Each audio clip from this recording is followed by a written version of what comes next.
What's good, y'all? It's Timmy Too Dope. I appreciate you clicking on this video and kicking it with me today. XXL has just released the freshman list for 2025. And I'll be honest, I took one good look at that cover. And my initial reaction was not good. It was a very visceral reaction. But in the interest of growth, in the interest of maturity, instead of jumping out the window, hopping on Twitter, making some angry tweets talking about why does everybody on the list have Xbox gamer tag names, and why is 1900 Rugrat look like he bites people. I didn't do that. Instead, I seeked out a couple songs from the artists that I didn't know about, which was 90% of the list, I'll be honest. The only ones I really have heard about were Jello, Ray Vaughn, and Samara Sin. So I did a little, I won't say a deep dive, but I dove into everybody's catalog a little bit, enough to form an opinion about this year's list. So I'm gonna pull up my notes and we're gonna go over every single MC on this list. Starting with, this isn't gonna be any sort of order. This is just the order that I wrote my notes in. LOE Shimmy or Low Shimmy doesn't really stand out to me, if I'm being completely honest. I definitely see, you know, the audience that he's for, the audience that he's probably gonna be marketed towards. His music is that, you know, nice melodic, drugged out type of song, kind of the subgenre, the emo rap, kind of a son of Juice WRLD. I can kind of hear some Don Toliver in there as well. The names of the songs I checked out aren't coming to me right now. I should have wrote them down, but definitely not anything I feel like I'm gonna return to. But as I said, I definitely think there's an audience for someone like him out there. Next up, I keep wanting to call him Eam Triplet, but it's Eam Triplin. He reminds me a lot of Shorty. And Shorty is somebody that I'm surprised has never been on the XXL freshman list. I don't know if there's some, you know, music politics keeping him away. I don't know what his, you know, personality is like beyond the music, but Shorty's been someone that's been on my radar for a long time. So as soon as I heard Eam Triplin, the couple tracks that I heard from him, man, he reminds me a lot of Shorty. The melodies, the tone of his voice, the kind of mixing too is kind of like, I feel like the high frequencies are really showing through. It's kind of almost like it's got like a tinny quality to it, like tin, if that makes sense. I'm not sure if I'm explaining it right, but he's definitely somebody that I'm checking for, you know, new projects, new drops. He's someone that I'm gonna go back and listen to more songs of, because like I said, he reminds me a lot of Shorty, and I'm a big Shorty fan. Shorty's from Baltimore, I want to say, and I forgot where Eam Triplin's from, but it's not Baltimore, so there's really no connection there. If there is a connection, let me know down in the comments. Next up, Nino Paid. He is tough, bro. He is, if anybody on this list is gonna go from unknown to me to my favorite on this list, besides the one, you know, Ray Vaughn and Samara Sin, probably my favorites, but if there's anybody that's gonna go from unknown to my new favorite, it's definitely Nino Paid.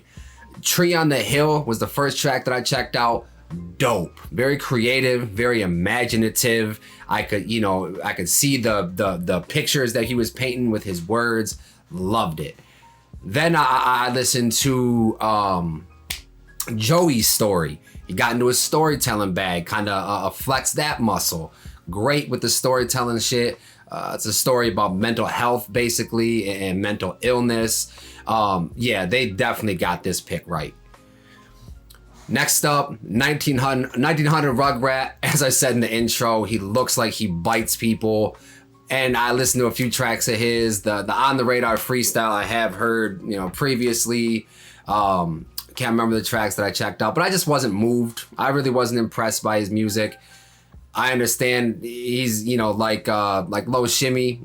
I understand he's gonna have his audience. People are gonna mess with it.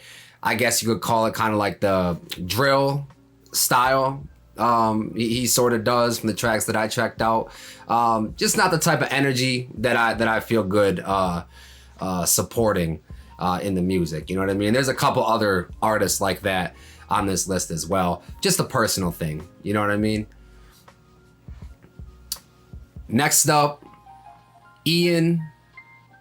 All I gotta say, the beats are great. The tracks I checked out, the beats are great. He's another one. Didn't really impress me. Didn't really move me that much. Moving on to YTB Fat. The track I checked out was Conspiracy with Lil Durk.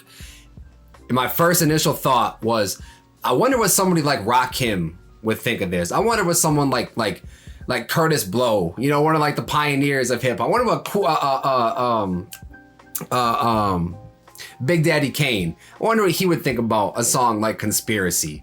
If you heard the track, you'll kind of understand where I'm going with this. Just so hard and just so like street, and just the bass is super heavy, and it's just crazy how hip hop has evolved from, where they were doing their thing to now, but it's essentially the same thing. You're just talking about the streets, just in a completely different way over a completely different beat.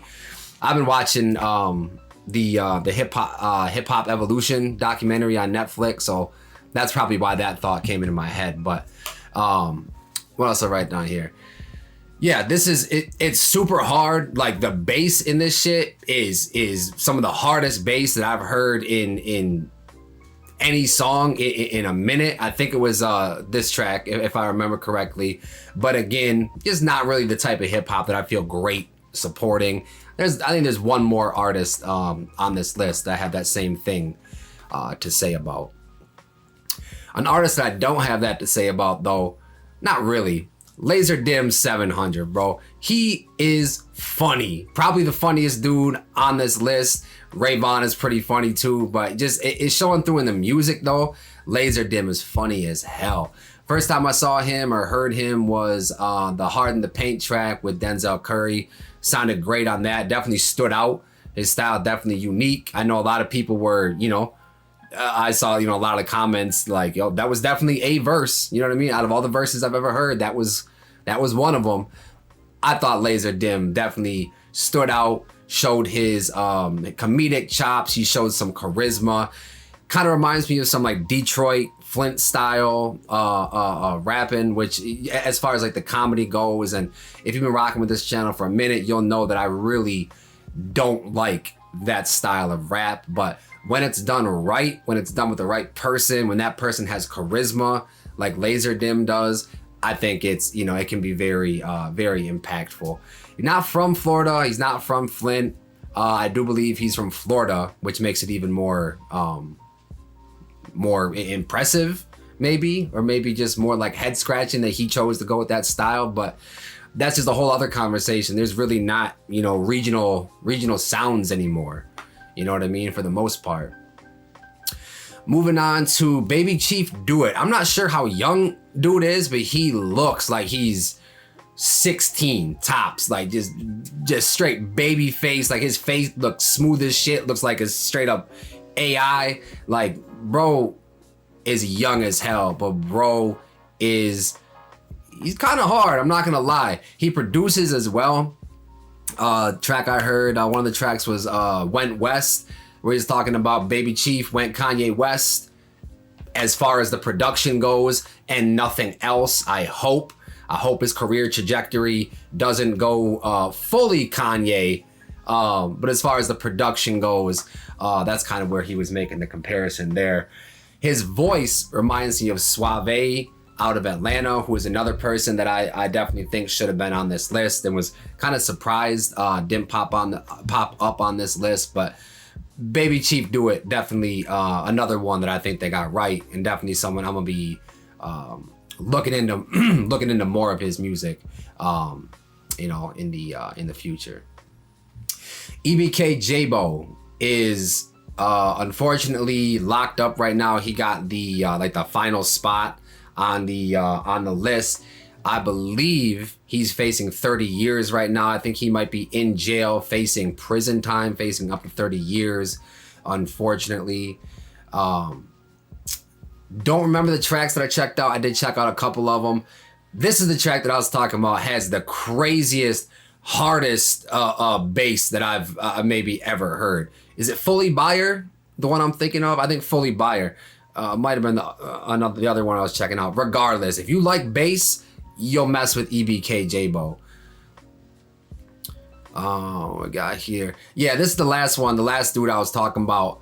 It's hard. It's great if you're up in the gym, lifting, whatever, get the energy up. But as I said, and I know y'all are probably gonna call me a square down in the comments, or at least think it to yourself, this is the type of stuff I don't feel great supporting. I'm not trying to be fully on that D1 type of righteous type of shit, you know what I mean? But again, it just really doesn't sit well with me, the type of shit that he's talking about, the type of energy that he's bringing for the most part. You know what I mean? Will I dabble occasionally? Yeah, because you can't deny how hard this shit is. But that's what they call it, cognitive dissonance at its best, ladies and gentlemen. I'm flawed. I'm not perfect.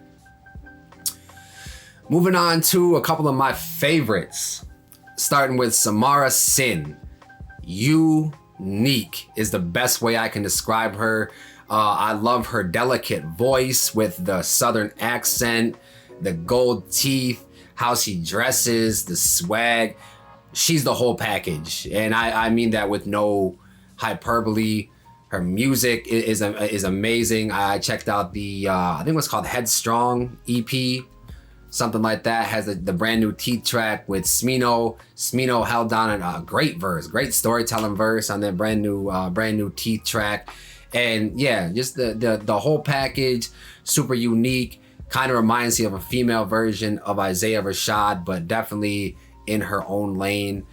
Definitely just smooth, just a great shit to ride around to.